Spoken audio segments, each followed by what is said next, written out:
Olá, meus amigos do Adventismo Vivo, sejam muito bem-vindos a mais um estudo da Bíblia por meio da lição da Escola Sabatina.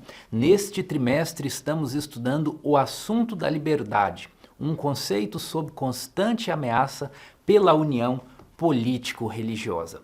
E como um complemento ao nosso estudo aqui, como um reforço, nós também estamos fazendo aqui no canal a leitura do livro A Lei Dominical Nacional de A.T. Jones. Esse livro conta o relato do projeto de lei de iniciativa do senador Blair, proposto no Senado dos Estados Unidos em 1888, cujo objetivo era promover a observância religiosa do domingo. Então, A.T. Jones, que foi um pioneiro adventista, realizou a defesa da liberdade religiosa perante a comissão do Senado. Nós estamos lendo e comentando esse livro e eu convido você para assistir esses vídeos. Vou deixar o link aqui na descrição e também na tela final. Muito bem, vamos para o nosso estudo da semana, cujo título é Coalizão contra Cristo. Você sabe o que é uma coalizão? Coalizão é uma aliança interpartidária. Ela une pessoas que têm pensamentos diferentes, mas estão unidas num propósito. Uma coalizão é uma cooperação entre pessoas de ideias diferentes para alcançar um objetivo comum. Como o título diz, Coalizão contra Cristo, qual era esse objetivo comum que diferentes partidos buscavam ao se unir? Bem, se o título é Coalizão contra Cristo, o objetivo comum era a morte de Jesus. Então nós estamos falando de diversos partidos que se unem para buscar, para conseguir a morte de Jesus. E se você se lembrar do estudo da semana passada, quando nós tratamos de Mateus capítulo 22 e a questão do tributo que foi proposta para Jesus, nesse episódio, fariseus e herodianos, que tinham ideias bem contrárias, se uniram para tentar fazer uma armadilha, para armar uma cilada contra Jesus com a questão do tributo. E nesta semana nós vamos ver que essa aliança entre fariseus e herodianos também se ampliou, e eles foram buscar apoio dos romanos. Isso está registrado no livro de Lucas, capítulo 23, que é o texto-chave da nossa lição. O verso 2 diz assim: E passaram a acusá-lo, dizendo: Encontramos este homem pervertendo a nossa nação, vedando pagar tributo a César e afirmando ser ele Cristo, o Rei. Essas palavras foram ditas a Pilatos, que já estava com a custódia de Jesus e queria saber qual era a acusação que os líderes judaicos tinham contra ele. E eles dizem assim: encontramos este homem pervertendo a nossa nação. É uma acusação genérica, mas que envolve as multidões que Jesus reunia para ouvir seus sermões. Isso era visto como algo preocupante, um ajuntamento de gente, porque poderia desestabilizar o governo político, eles poderiam iniciar uma revolução. Então todo o ajuntamento popular era visto com receio. E a acusação dos líderes também diz, vedando pagar tributo a César. Isso aqui é claramente mentira, como nós estudamos na semana passada. Jesus disse, dai a César o que é de César e dai a Deus o que é de Deus. E a terceira acusação, afirmando ser ele o Cristo, o Rei. Isso é verdade. Jesus dizia que estava ali para pregar o reino de Deus, que o reino de Deus era chegado e que ele se assentaria no trono de Deus. Porém, Jesus deixou claro que o seu reino não era político, era o reino da graça, era o reino constituído pela implantação do evangelho no coração das pessoas. Mas a pergunta que é relevante para nós é a seguinte: se os fariseus, por exemplo, eram contrários ao pagamento de tributos aos romanos, por que eles foram buscar apoio num governante romano contra Jesus? Porque aqui eles aparecem como que defendendo o respeito pelos interesses romanos, o respeito pela arrecadação de tributo dos romanos, o respeito pelo governo incontestável de César, sem a concorrência com nenhum outro rei ou nenhum outro soberano. Porque os judeus buscaram envolver os romanos na sua coalizão contra Cristo? Basicamente por dois motivos. O primeiro deles é: a sentença de morte só poderia ser executada por Roma. Sim, a lei de Moisés, ela previa certas penalidades de morte, porém com o domínio dos romanos sobre a Judéia, o Sinédrio já não tinha autonomia para aplicar a pena de morte. Vamos ver isso no texto de João 18:31. Replicou-lhes, pois, Pilatos: tomai-o, vós outros, e julgai-o segundo a vossa lei. Responderam-lhe os judeus: a nós não nos é lícito matar ninguém. Ou seja, os judeus não podiam executar a pena de morte por conta da dominação romana. É por isso que eles precisam apelar a uma autoridade romana para que a autoridade, usando o braço do Estado, execute a penalidade. Mas a penalidade para qual delito? O delito de blasfêmia. Onde nós vemos isso? Se nós voltarmos a Mateus capítulo 26, nós vemos o que o Sinédrio disse. Veja Mateus 26, verso 63. Quando Jesus está perante o Sinédrio e o sumo sacerdote o interroga. Jesus, porém, guardou silêncio, e o sumo sacerdote lhe disse: eu te conjuro pelo Deus vivo que nos diga se tu és o Cristo, Filho de Deus. Respondeu-lhe Jesus: tu o disseste. Entretanto, eu vos declaro que desde agora vereis o Filho de Deus assentado à direita do Todo-Poderoso e vindo sobre as nuvens do céu. Então o sumo sacerdote rasgou as suas vestes, dizendo: blasfemou! Que necessidade mais temos de testemunhas? Eis que ouvistes agora a blasfêmia. Que vos parece? Responderam eles: é réu de morte. Então perceba que a acusação verdadeira que os judeus tinham contra Jesus era a acusação de blasfêmia. E a acusação de blasfêmia, ela é de natureza religiosa. A lei de Moisés previa pena de morte para quem cometesse blasfêmia. Veja isso lá no livro de Levítico, capítulo 24, verso 16. Aquele que blasfemar o nome do Senhor será morto. Toda a congregação o apedrejará, tanto o estrangeiro como o natural. Blasfemando o nome do Senhor será morto. Então, a lei de Moisés determinava pena de morte para blasfêmia. Mas, como os judeus não eram mais uma nação livre e sim subordinados ao poder de Roma, a aplicação da lei de Moisés era limitada, eles não tinham plena autonomia. Só com autorização do governo romano é que poderia haver a execução da pena capital, a pena de morte. Porém, a acusação que eles tinham contra Jesus era uma acusação religiosa, era acusação de blasfêmia. E essa acusação de blasfêmia não seria interpretada pelos governantes romanos como uma acusação que justificasse a pena de morte. Portanto, o desafio para os líderes judeus é transformar essa acusação em uma acusação política que fosse relevante para os romanos. É por isso que, na passagem que nós lemos, Jesus é acusado de causar tumulto público, de ensinar que não deveria ser pagado tributo e também é acusado de se proclamar rei em concorrência a César. E como Pilatos reagiu a essas acusações? João 19, verso 4 diz assim: outra vez saiu Pilatos e lhes disse: eis que eu vou-lo apresento, para que saibais que eu não acho nele crime algum. Pilatos está dizendo: o que é da minha competência é julgar crimes. Mas esse homem não cometeu crime, eu não acho nele crime algum. As acusações que vocês estão fazendo são acusações de natureza religiosa. E eu sou uma autoridade civil. Se eu não acho nele crime nenhum, vocês devem julgá-lo conforme a lei de vocês. Mas por que essa proposta não fazia sentido para os líderes judaicos? Porque eles não poderiam aplicar a pena de morte que a lei de Moisés determinava. Então, não era satisfatório para os líderes judaicos deixar que aquela acusação fosse apenas religiosa. A acusação contra Jesus precisava ser política. E por isso, eles insistem tanto no ponto de Jesus ter se proclamado rei. Porque isso seria uma ofensa contra César, isso seria uma ameaça ao poder romano e atrairia a fúria de Roma.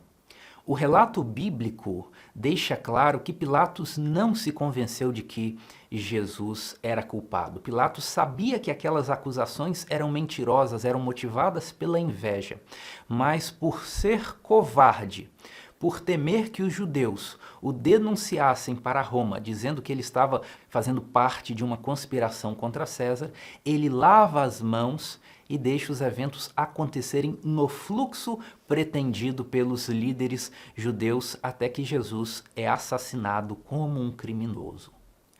E por que essa história é relevante para nós no estudo de um tema como a liberdade, em especial a liberdade religiosa? Porque essa história do julgamento de Jesus, ela revela qual é a estrutura de ataque à liberdade religiosa quando o poder religioso se aproxima e passa a agir junto com o poder civil. E a estrutura de ataque à liberdade religiosa é a seguinte: primeiro existe uma acusação de heresia e depois, em seguida, o herege é apresentado como um inimigo do Estado, uma ameaça pública, um criminoso, um praticante de crime. A heresia é equiparada ao crime. E se o Estado pune o crime e a heresia está equiparada ao crime, então o Estado também deve punir a heresia. Assim foi durante toda a história. O povo de Deus primeiro era considerado herege e depois transformado em inimigo público. E por ser inimigo público, era perseguido e combatido pelo Estado. O próprio Jesus nos advertiu de que seria assim. Vamos ler duas passagens. A primeira delas está em Mateus 10. Mateus 10, versos 17 e 18 dizem assim: Acautelai-vos dos homens, porque vos entregarão aos tribunais e vos açoitarão nas suas sinagogas. Por minha causa sereis levados à presença de governadores e de reis, para lhes servir de testemunho a eles e aos gentios. Então, por quem os seguidores de Jesus seriam julgados e executados? Aqui diz: pelos tribunais, pelos governadores e pelos reis, ou seja, por autoridades civis. Mas qual o motivo, qual a causa, de qual natureza seria a acusação que faria os seguidores de Cristo pararem perante as autoridades civis?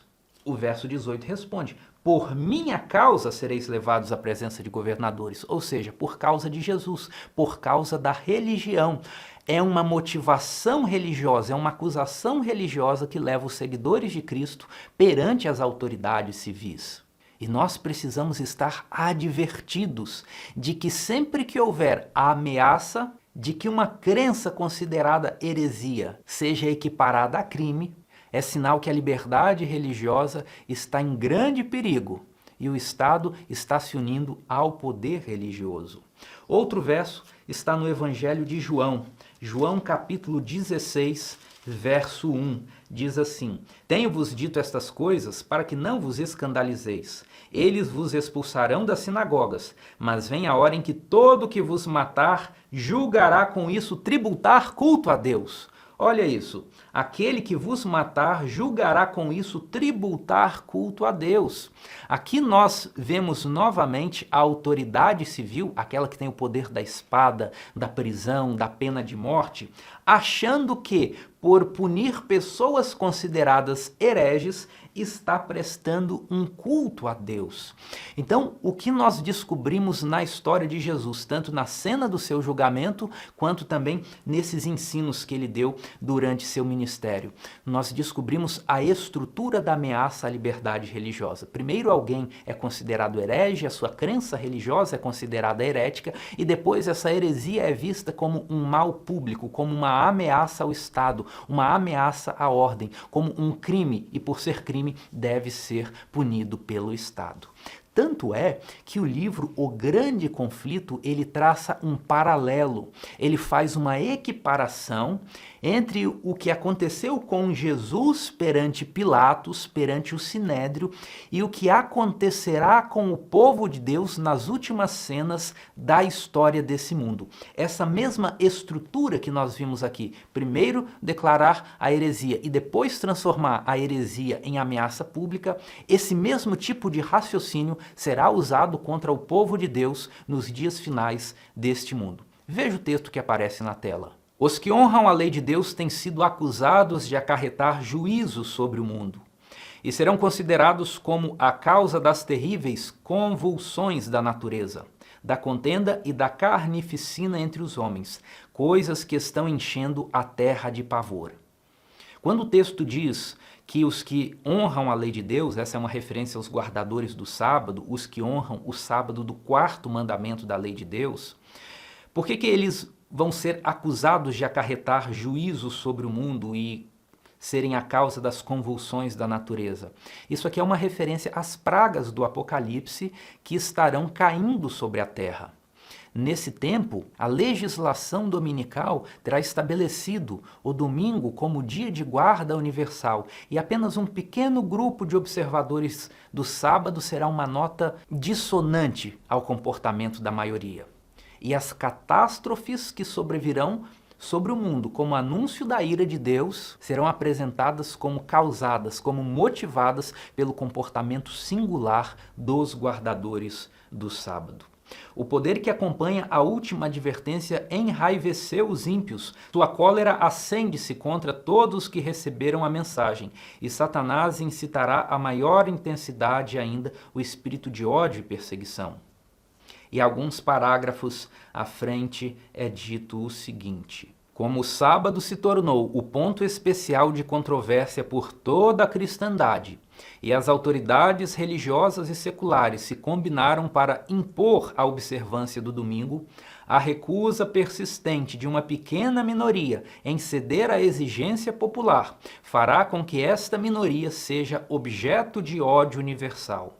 Insistir-se-á em que os poucos que permanecem em oposição a uma instituição da Igreja e lei do Estado não devem ser tolerados, que é melhor que eles sofram do que nações inteiras sejam lançadas em confusão e ilegalidade. O mesmo argumento, há 1800 anos, foi aduzido contra Cristo pelos príncipes do povo. Convém, disse o astucioso Caifás, que um homem morra pelo povo e que não pereça toda a nação. Este argumento parecerá conclusivo e expedir-se-á, por fim, um decreto contra os que santificam o sábado do quarto mandamento, denunciando-os como merecedores do mais severo castigo e dando ao povo liberdade para depois de certo tempo matá-los. O mesmo que aconteceu com Jesus será o que ocorrerá com os seus seguidores nos últimos dias da história desse mundo. Eles serão considerados, em primeiro lugar, como dissidentes, como aqueles que são diferentes do que ensinam os poderes religiosos constituídos. E por serem diferentes, serão vistos como inimigos públicos, como aqueles que têm atraído a ira de Deus na forma das pragas mencionadas no Apocalipse. E por serem inimigos públicos, supostos hereges, eles deverão ser executados com a permissão do Estado e com o apoio do Estado. A história se repetirá. E o que é importante perguntarmos é o seguinte: você estará pronto quando esse dia chegar? Você está com a palavra de Deus bem solidificada na sua mente, a ponto de resistir mesmo mediante tortura, mesmo que tomem os seus bens, mesmo que ameacem a sua família? Precisamos hoje, em tempos de paz, desenvolver uma fé que vai resistir à mais terrível perseguição. É por isso que nos dias de hoje, quando gozamos de liberdade religiosa, devemos mais do que nunca estudar a Bíblia, ler os livros do Espírito de profecia, consolidar uma vida de oração, praticar o jejum e nos render a Deus completamente, para que venhamos a desenvolver uma musculatura espiritual que vai resistir a esses momentos de prova. Mas não é só isso que nós devemos fazer. Nesses tempos de paz, nós devemos usar a nossa influência para espalhar a ideia da liberdade. Por quê? É certo que esses momentos de perseguição vão se cumprir. Foram as palavras de Jesus.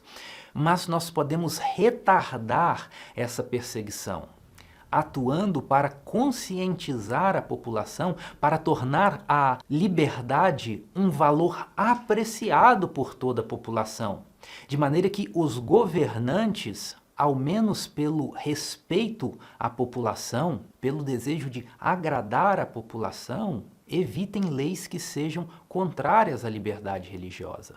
E isso tem tudo a ver com o estudo de quinta-feira, que fala do apóstolo Paulo, inicialmente Saulo. Ele era um perseguidor. O livro de Atos diz que ele consentiu na morte de Estevão e logo no capítulo 8, após a morte de Estevão, Paulo começa a liderar uma intensa perseguição contra os cristãos. Mas no caminho para Damasco, Jesus aparece de forma gloriosa a Saulo e diz assim: Saulo, Saulo, por que você me persegue? Eu sou Jesus, a quem você persegue. Saulo era um perseguidor e Jesus era um perseguido. E a ênfase que a lição dá é que quando Saulo se encontra com Jesus, ele passa de perseguidor para perseguido. O texto diz assim, é o último parágrafo dessa primeira coluna de quinta-feira.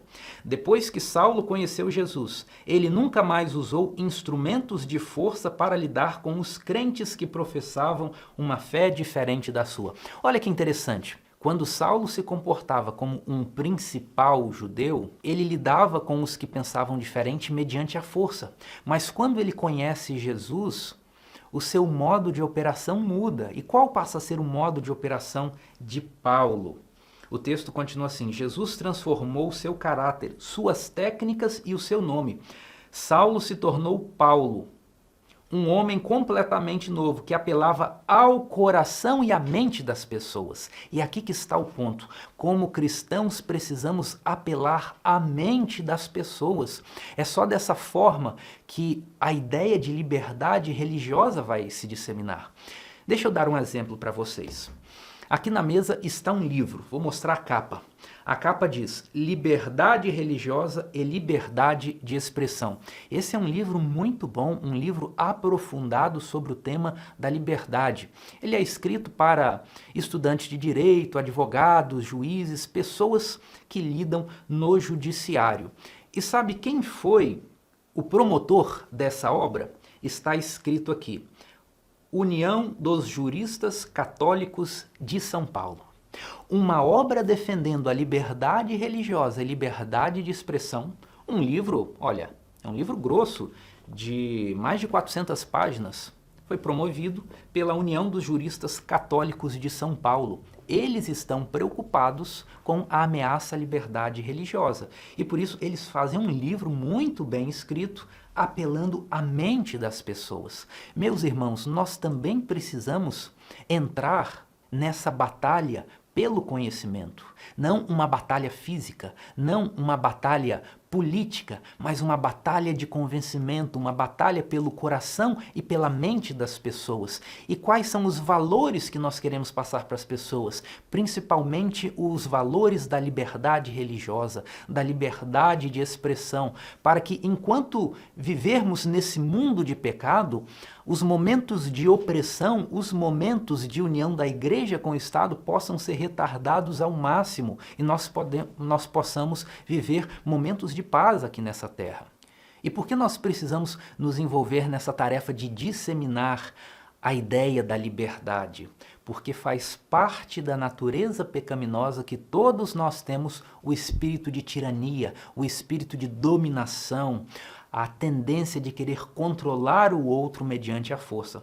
E a lição faz menção a isso, citando o caso de Lutero, aqui na parte de domingo, na página 52. Lutero foi um homem de Deus? Sim, foi, mas Lutero também manifestou uma visão errada e distorcida sobre a questão da liberdade religiosa. Em especial, como é o caso mencionado aqui pela lição, em relação aos anabatistas. Você sabe quem foram os anabatistas? Era um grupo protestante que surgiu bem próximo ali no contexto da Reforma Luterana. Por que os anabatistas têm esse nome? Bem, batistas, você sabe que tem a ver com o batismo.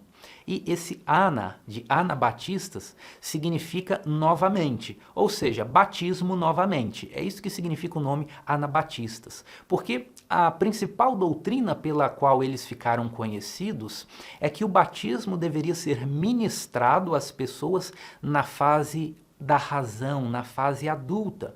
Então aqueles que se ligavam aos anabatistas, eles eram novamente batizados. Por que novamente batizados? Em um contexto em que só havia catolicismo romano e um luteranismo jovem, o batismo ocorria sempre na idade infantil, quando a criança ainda era um bebê. Então aqueles que se juntavam à fé anabatista eram novamente batizados, porque o batismo, como uma união com Cristo, como uma manifestação de que a pessoa desejava seguir a Cristo, deveria ser feito na fase da razão. Por isso eles batizavam novamente, anabatistas. E essa doutrina e prática de batizar apenas pessoas na idade da razão era ofensiva para católicos e luteranos. Por quê? Porque tanto para os católicos romanos quanto para os luteranos, o batismo é um sacramento. Nós já explicamos o que é sacramento lá na lição 4. Se você não assistiu ou não está se lembrando do conceito, volte lá à lição número 4. Então, a prática anabatista, ela conflitava muito com a religião instituída da época, porque era vista como uma desconsideração ao sagrado sacramento do batismo. Além disso, os anabatistas eram defensores intensos da separação entre Estado e Igreja, entre questões políticas e questões religiosas. E isso era visto como uma forma de rebelião na época, como algo que causava agitação e confusão social. Lutero, por outro lado, defendia a ideia de que os príncipes luteranos deveriam promover a religião. Por exemplo, eu anotei aqui, em 1520, Lutero escreveu um livro, uma carta, uma publicação intitulada o seguinte: A nobreza cristã da nação alemã respeitante ao melhoramento do Estado cristão. Essa é a principal obra de Lutero, que trata desse dirigismo religioso pelos príncipes, pelos políticos. E a ideia que Lutero desenvolve é que cabe aos príncipes executar a vontade de Deus, já que se a vontade e a revelação de Deus, que estava confiada ao clero, ela foi obscurecida, ela foi pervertida, então quem deve tomar essa iniciativa agora de fazer valer a vontade de Deus são os príncipes. Então Lutero entendia que era legítimo que um soberano político se envolvesse em questões religiosas e promovesse a religião. É por isso que os anabatistas foram perseguidos, tanto por católicos como por luteranos. E então nós podemos traçar um contraste muito nítido. Paulo, que era perseguidor, se tornou perseguido. Lutero, que era perseguido, se tornou perseguidor. E agora vamos voltar ao final aqui da lição de quinta-feira para ler como é o fechamento aqui da lição. Se tivermos uma compreensão verdadeira da cruz e um encontro genuíno com Cristo, vamos experimentar uma conversão radical como a de Paulo. Ou seja, alguém que tinha o espírito do totalitarismo, mas que mediante a conversão mudou de rumo e de estratégia e passou a apelar ao coração e à mente das pessoas. A história de Jesus transforma o comportamento e os relacionamentos de todos os que estudam seu exemplo de coração aberto. Seu ministério é o padrão perfeito pelo qual podemos avaliar se o nosso cristianismo é legítimo. E eu quero aqui me demorar um pouco nesse ponto. O padrão de Cristo, o seu ministério é o padrão perfeito pelo qual podemos avaliar se o nosso cristianismo é legítimo. Como você pode avaliar se o seu cristianismo é legítimo? Avaliando se o seu coração se apega a pensamentos totalitários, a ideia de dominar sobre os outros mediante a força, seja a sua força, seja lançando mão da força de outro, como o Estado. Nunca é demais nos lembrarmos do ensinamento de Jesus em Mateus 20, 25, quando ele estava anunciando qual seria a lei do novo reino. Jesus disse assim para aqueles que queriam governar com ele no reino político que eles pensavam que Jesus viria fundar. Jesus fala assim: então Jesus, chamando-os, disse: sabeis que os governadores dos povos os dominam e que os maiorais exercem autoridade sobre eles. Não é assim entre vós. Pelo contrário, quem quiser tornar-se grande entre vós, será esse o que vos sirva. Então, o ensinamento de Jesus é que as questões espirituais não devem ser conduzidas como são conduzidas as questões políticas, mediante a dominação do outro, mediante o governo sobre o outro. E você sabia que esse é o princípio que pauta a ação do próprio Deus? É isso que a lição traz aqui na parte de sexta-feira, quando ela faz a citação do livro O Desejado de Todas as Nações. A parte grifada em azul aqui na sexta-feira diz o seguinte: está falando lá do início da história, quando Lúcifer se rebela no céu. E o comentário é o seguinte: a rebelião não seria vencida pela força. Poder de coerção só existe no governo de Satanás. Os princípios do Senhor não são esses. Sua autoridade se baseia na bondade, na misericórdia e no amor. E apresentar esses princípios é o meio a ser usado. Meus irmãos, se Deus age dessa maneira, por que nós agiríamos de maneira diferente? Deus poderia ter destruído Satanás num piscar de olhos, mas os outros seres não caídos sempre teriam a dúvida: será que a acusação de Satanás não era mesmo verdadeira? Então Deus usa outra estratégia. Deus apela para a mente, Deus apela para o convencimento e ele deixa que os resultados das ações de Satanás se multipliquem, para que todos os seres inteligentes possam contemplar aqueles efeitos e chegar à conclusão de que os caminhos de Deus são melhores, são superiores e que são justos. E os caminhos de Satanás são injustos. Ao lidar com o mal, ao lidar com o pecado, Deus usou a via do convencimento e apelou para a mente, para a inteligência, e não para a força bruta, e não para a coerção. Quem apela para a coerção, quem apela para a violência, quem apela para a dominação sobre o outro é o partido de Satanás, e não o partido de Deus. É por isso que eu friso tanto que, como cristãos, nós precisamos espalhar a ideia da liberdade, fazer com que ela seja um ideal solidificado na mente das pessoas, sejam elas religiosas ou não, porque essa é a própria essência do governo de Deus, é assim que Deus age.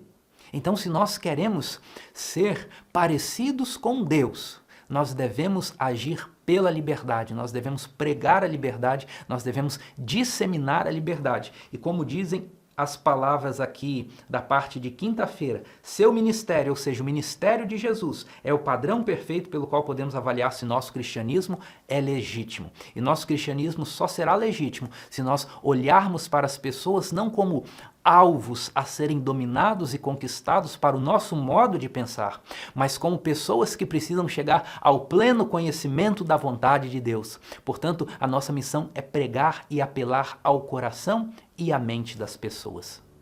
Então, o apelo que fica para nós hoje é duplo. Em primeiro lugar, vamos examinar o nosso coração e ver se há nele algum traço de autoritarismo, de totalitarismo, de desejo de governar sobre o outro. E se houver, vamos pedir a Deus perdão e uma transformação do nosso coração. E em segundo lugar, o apelo é que você use as suas esferas de influência para disseminar o conceito da liberdade. Estude sobre liberdade religiosa, estude sobre liberdade de expressão e quando você tiver fluidez para falar sobre esses assuntos, converse com seus amigos, com seus colegas de trabalho, fale sobre isso na faculdade, no colégio e assim nós vamos ampliar esse valor em toda a sociedade. e estaremos também automaticamente pregando o Evangelho, porque o Evangelho é a mensagem da liberdade. Liberdade mediante a vitória sobre o pecado, pela graça que Deus nos dá como um poder que não apenas perdoa os nossos pecados, mas nos dá força na luta contra o mal, e também liberdade das falsas concepções sobre quem é Deus e sobre como devemos adorá-lo. Que nesses propósitos Deus abençoe você. Nosso estudo por hoje fica aqui e nos vemos no próximo vídeo. Até lá!